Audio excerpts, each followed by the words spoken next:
Waalaikumsalam warahmatullahi wabarakatuh. Apa kabar hari ini anak-anak? Baik Bapak. Alhamdulillah baik semua ya. Ya Pak. Nah, sebelum kita memulai pelajaran, ada baiknya kita lihat dulu kondisi kelas kita. Seperti yang belum rapi, dirapikan dulu, atau ada buku-buku yang masih berserakan, atau ada sampah bisa dibuang dulu. Dan jika ada yang ingin keluar ke WC, Bapak kasih waktu 5 menit. Yang ada urusan atau ingin buang air kecil atau yang lainnya, ada? Tidak Pak. Nah, baiklah ya. Sebelum kita memulai pelajaran pada hari ini, ada baiknya kita mengucapkan lafaz basmalah. Bismillahirrahmanirrahim. Dan kepada anak bapak bernama Makmum Murad, bisa memimpin doa sebelum belajar? Bisa Pak. Ista'in doaan. A'udzu billahi minasyaitonir rajim. Bismillahirrahmanirrahim. Rabbi ishrah li sadri wa yassir li amri wahlul 'uqdatam min lisani yafqahu qawli. Rabbi zidni ilma warzuqni fahma. Amin. Baiklah, pada hari ini kita akan belajar mata pelajaran apa ini? SKI Pak. Oke, baik, SKI ya. Ya Pak. Sebelum mulai pelajaran, kita absen dulu nih. Nah, siapa yang tidak masuk pada hari ini? Rizky, Khonik. Rizky dan Khonik Pak. Rizky dan Monik ya. Ya Pak. Selain Rizky dan Monik, masuk semua? Masuk semua Pak. Alhamdulillah. Tadi ada kawan aku satu Pak, Ilham Pak. Dia Oh, Ilham. izin Pak. Oh, iya, izin ya? Ya Pak. Keluar Oh, tuh kalau sebentar. Rizky Monik kenapa dia? Kalau Rizky sakit Pak. Sakit, ya? Ya, Khonik tanpa izin Pak. Tanpa keterangan. Oh, oke.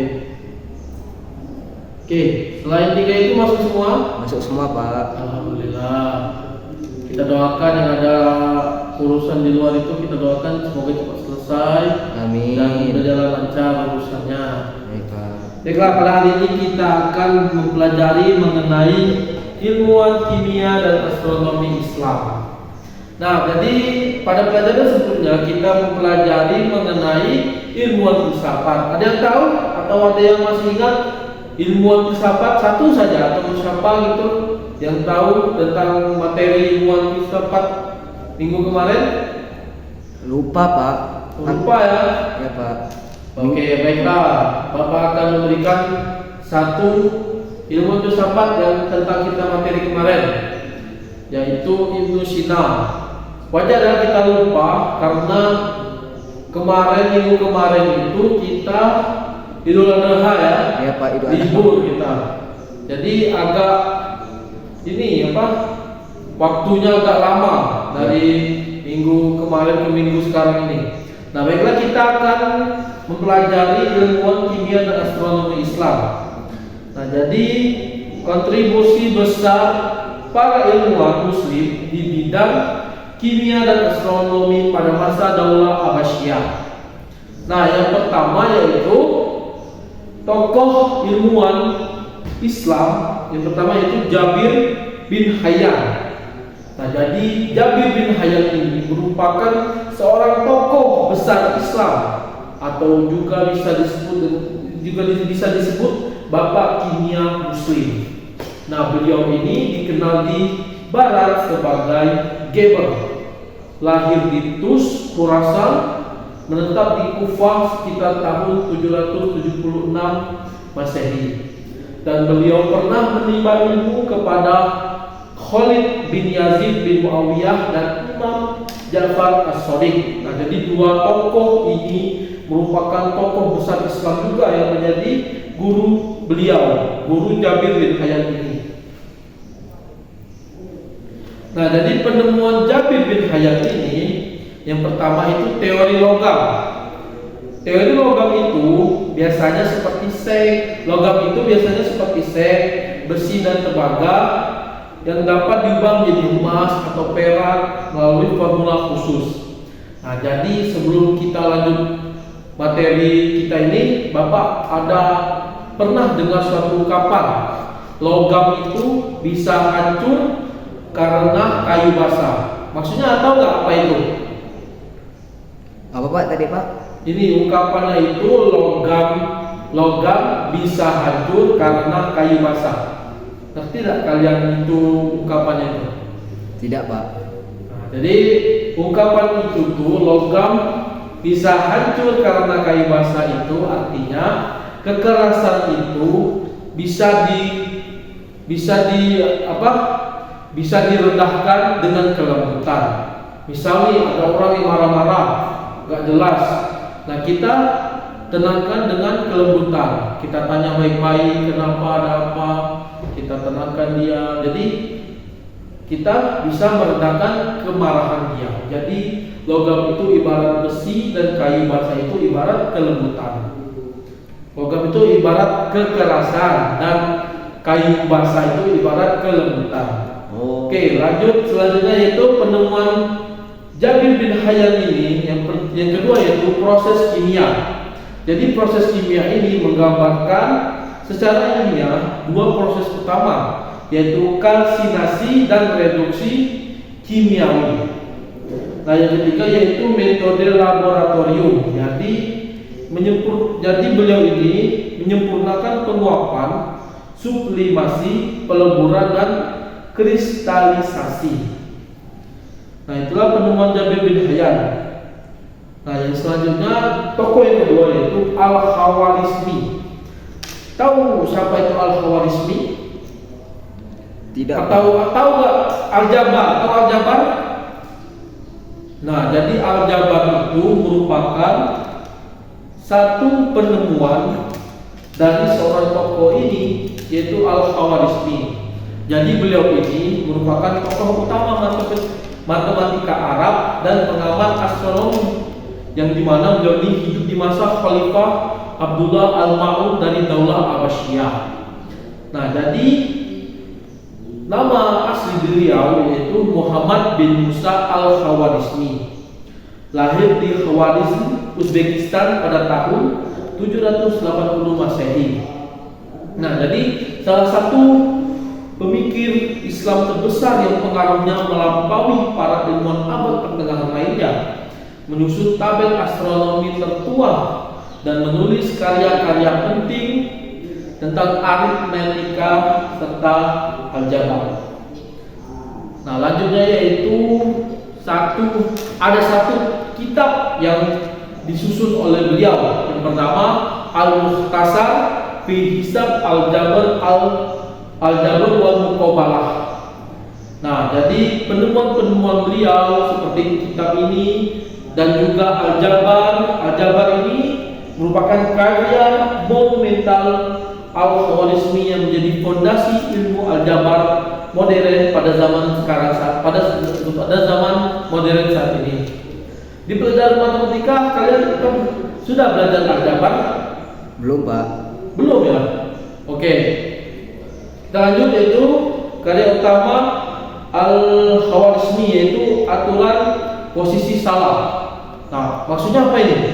Nah, jadi beliau ini memuat metode perhitungan menggunakan pendekatan rule of false position. Nah, yang ketiga yaitu tabel astronomi. Nah, jadi beliau ini juga menyusun tabel astronomi tertua dalam Islam untuk menghitung posisi matahari, bulan dan planet secara akurat. Makanya pada zaman saat ini kita tahu arah matahari itu kemana, arah bulan itu kemana, dan lain-lain sebagainya. Nah, jadi dari dua tokoh ini memiliki perbandingan yang sangat besar, yang dimana keduanya ini hidup pada era keemasan Islam. Ini persamaannya ya. Nah, yang persamaannya itu keduanya hidup pada era keemasan Islam dan memberikan warisan ilmu pengetahuan yang masih dirasakan pada hari ini di seluruh dunia. Kalian tahu nggak Thomas Alva Edison, penemu lampu? Nah, jadi jika beliau itu adalah seorang Islam seperti dua tokoh besar ini, maka beliau itu juga mendapatkan pahala yang sangat besar. Karena apa? Karena beliau menemukan lampu yang dimana lampu ini sangat bermanfaat pada zaman saat ini. Lihat saja di seluruh dunia, di Korea Utara, Korea Selatan, di Afrika, di Kolombia, di banyak di Selandia, itu menggunakan lampu semuanya. Itu karena apa? Karena Thomas Alva Edison. Jika beliau merupakan seorang Islam atau beragama Islam, maka beliau mendapatkan pahala jariah yang sangat besar di hadapan Allah Subhanahu wa taala. Sayangnya beliau merupakan seorang yang kafir atau bukan beragama Islam. Nah, jadi kita lanjut ya. Nah, jadi perbandingan dua ilmuwan besar ini, yang pertama Jabir bin Hayyan. Jabir bin Hayyan ini lahir pada tahun 776 Masehi, sedangkan Al-Khawarizmi lahir 780 Masehi. Jadi perbedaan dari Jabir bin Hayyan dan Al-Khawarizmi ini jadi berbeda berapa tahun? 4 tahun ya, 76 ke 80 ya. Ya, 4 tahun. Nah, jadi Jabir bin Hayyan lahir lebih dahulu dari Al-Khawarizmi. Nah, selanjutnya yaitu bidang. Jabir bin Hayyan menguasai bidang kimia, sedangkan Al-Khawarizmi menguasai bidang astronomi dan matematika. Dan selanjutnya kontribusi. Nah, Jabir bin Hayyan, kontribusi beliau yaitu kalsinasi, reduksi, evaporasi, sublimasi, dan kristalisasi. Sedangkan Al-Khawarizmi kontribusinya yaitu tabel astronomi, aljabar, deret Fibonacci, dan segitiga Pascal. Jadi karya-karya mereka menjadi jembatan antara ilmu pengetahuan yang kuno dan perkembangan sains modern di Eropa pada saat ini. Dan ilmu-ilmu beliau berdua ini sangat bermanfaat pada era kita saat ini. Nah, selanjutnya tak terasa kita sudah di penghujung materi. Bapak akan bertanya, apakah ada yang bisa menyimpulkan materi kita pada hari ini? Ada? Baiklah, Bapak akan langsung simpulkan aja.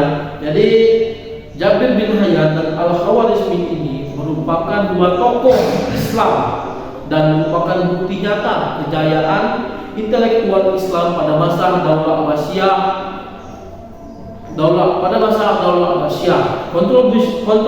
Kontribusi beliau berdua ini di bidang kimia, astronomi, dan matematika membentuk fondasi ilmu pengetahuan di dunia modern.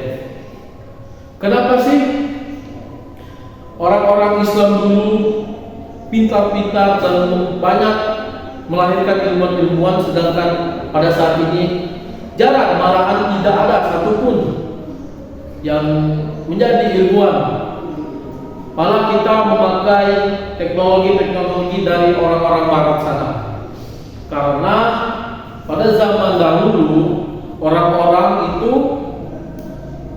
menganggap sains dan agama ini merupakan satu kesatuan, yang dimana menurut mereka jika kita menemukan sesuatu atau menelisik sesuatu itu sama saja kita beribadah. Kalau sekarang beda.